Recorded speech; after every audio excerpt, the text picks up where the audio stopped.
Movimiento autonomista. Para entender el movimiento autonomista, tenemos que ver un poco más atrás. Esto inicia cuando Cristóbal Colón decide viajar a las Américas en 1492. Bueno, se sabe que Cristóbal Colón nunca buscaba América, sino India. En su viaje, Colón llegó hasta América y luego la conquista española fue cuestión de tiempo. Al llegar Cristóbal Colón a América, sucedieron muchos cambios. Los españoles buscaban conquistar a este nuevo mundo y en eso se enfrentaron junto a los nativos de América. Hubo masacres muy sangrientas, ya que los nativos americanos defendían con mucho honor su pueblo, sus tierras, sus mujeres y sus riquezas. Los españoles, a pesar de eso, se mantuvieron firmes y doblegaron al pueblo nativo de América, porque tenían armas más sofisticadas y armaduras. Y además de eso, la enfermedad azotó a los nativos. Los españoles tenían consigo la Biblia y con el pretexto de evangelizar a los pueblos nativos de América, mataron y sacrificaron a muchas personas, nativos americanos, que tenían costumbres y creencias propias. Fue cuestión de tiempo cuando América del Sur fue conquistado por los españoles. Y es así como toda América Latina, a excepción de lo que hoy conocemos como Brasil, era colonia española. Entrando al movimiento autonomista, podemos observar que en la escena internacional hubo la Ilustración. La Ilustración fue un periodo histórico en el siglo XVII y XVIII, caracterizado por la búsqueda del conocimiento y la razón y la ciencia. Las personas tenían las creencias de que la oligarquía, o sea los reyes, eran puestos directamente desde Dios, eran iluminados por Dios, y que absolutamente los monarcas eran quienes tenían el poder absoluto de Dios en la tierra. Sin embargo, al llegar la Ilustración, o sea, el conocimiento, la razón y la ciencia, estas ideas generaron el cambio de mentalidad en la sociedad, dejando de percibir esa monarquía como la expresión del poder absoluto. Esto obligó que las monarquías impulsaron un mecanismo de participación ciudadana como el Parlamento en Gran Bretaña o las asambleas populares.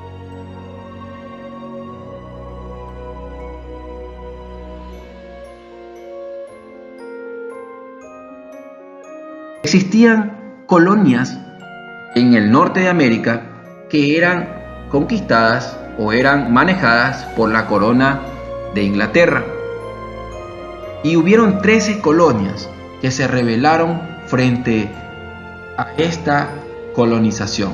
Y muy pronto la colonización de Norteamérica con las 13 colonias británicas declararon su independencia en 1776, un 4 de julio, y se constituye como el gobierno federal en 1787, luego de luchar 7 años y de impedir que los productos británicos entraran en las colonias.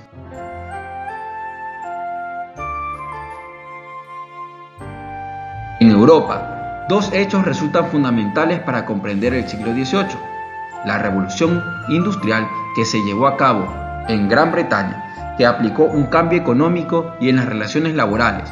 Al haber máquinas capaces de producir en gran escala, se desplazó muchos trabajadores que formaron cinturones de pobreza, pero también se especializó a un grupo de trabajadores que comenzó a exigir derechos laborales, como días de descanso, jornadas más cortas y entre otros. Y el segundo punto mayor fue la Revolución Francesa. La Revolución Francesa implicó un cambio de organización política y social en todo el mundo.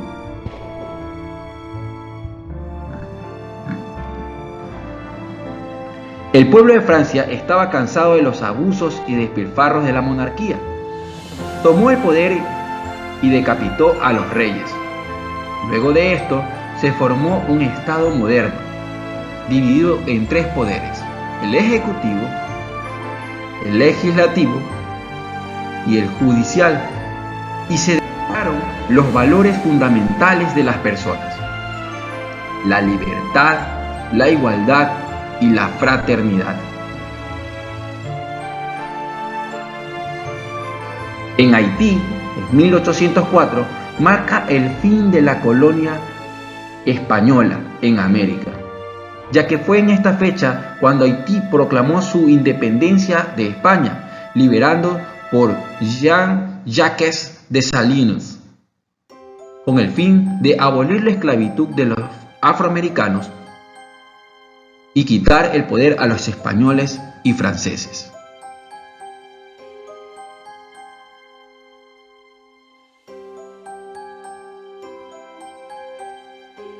La crisis española. En 1808, el francés Napoleón de Bonaparte invadió España, que era en ese tiempo liderado por Fernando VII. Fernando VII le dio el poder a Napoleón de Bonaparte y él se fue al exilio. Para gobernar España y por ende América, Bonaparte encargó el poder a su hermano, José de Bonaparte. Esto causó gran indignación en España y en las colonias españolas. Recordemos, eran América Latina. ¿Cómo podían ser gobernados por un francés que ni siquiera era de la nobleza y además era conocido como Pepe Botellas, porque se rumoraba que tomaba mucho alcohol? Entonces, los españoles crearon juntas de gobierno, que eran grupos de personas que habían gobernado mientras el rey estaba ausente. También se formaron juntas de gobierno en las regiones y una junta de gobierno central, que debía coordinar las acciones de las demás juntas. La Junta Central invitó a las colonias a participar temporalmente de esta administración, lo que permitió que los criollos crearan sus propias juntas.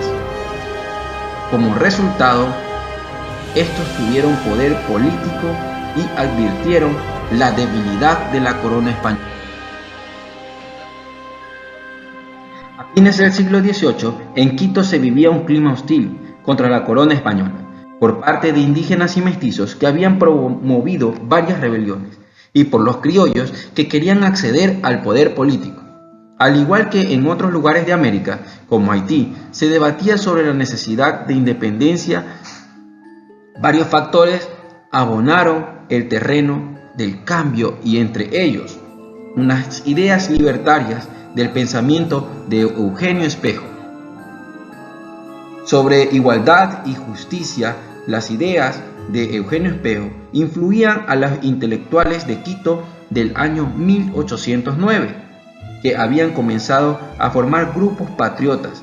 Cabe señalar que en Quito fue muy importante la participación de valientes mujeres como Manuela Cañizares, Rosa Zárate, María Otaneda y la gesta de independencia, junto con personajes como Juan Pío Montúfar, el obispo Cuero y Caicedo, Juan de Dios Morales, José Riofrío, entre otros. La crisis económica causada por la caída de la venta de los productos textiles y la desunión entre la economía de la costa y de la sierra, también fue una parte fundamental para que se desdoble la política española. En 1806, el gran barón de Carondelet gobernó la Real Audiencia y modernizó Quito, brindando mucho apoyo a los criollos y ganándose su aprecio. Más adelante fue reemplazado por el conde Ruiz de Castilla, que estaba en contra de que los criollos participaran en el gobierno. La insurrección de 1809. La noche del 9 de agosto de 1809, un grupo de patriotas se reunió en la casa de Manuela Cañizares, para crear la Junta Suprema de Quito. Esta juraba lealtad al rey Fernando VII y estaba en contra de José de Bonaparte. Su meta era sacar del poder a Ruiz de Castilla y crear un gobierno criollo.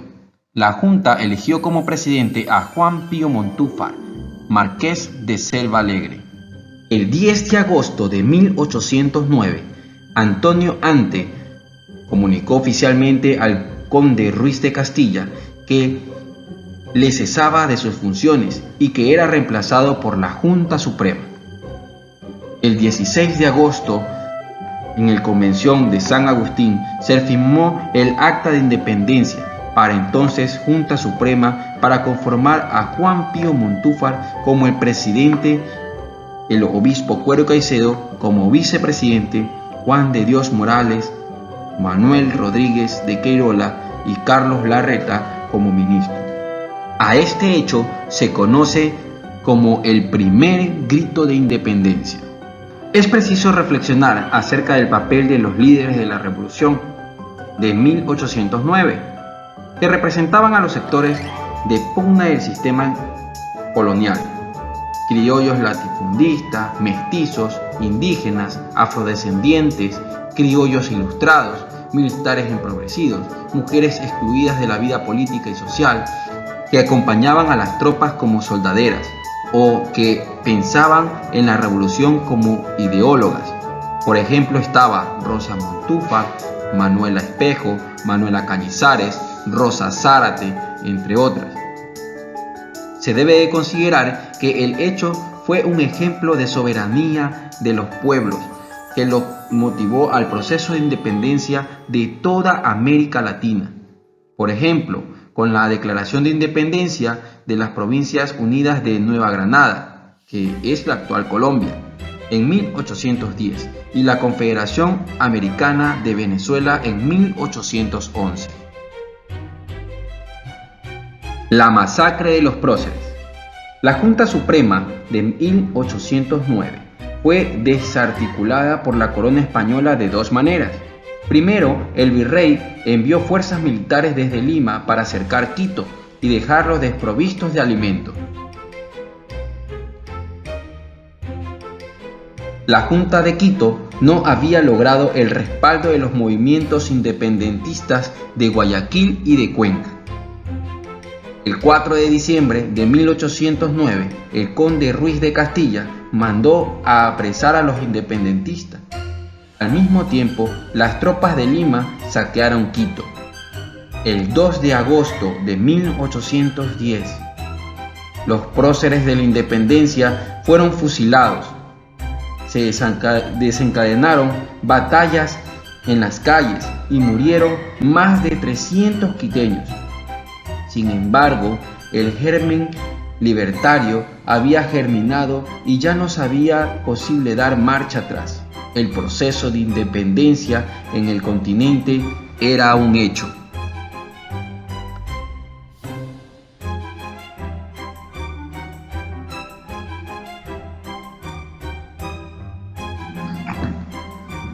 La segunda junta, o nuevo intento independentista, fue por Carlos Montúfar.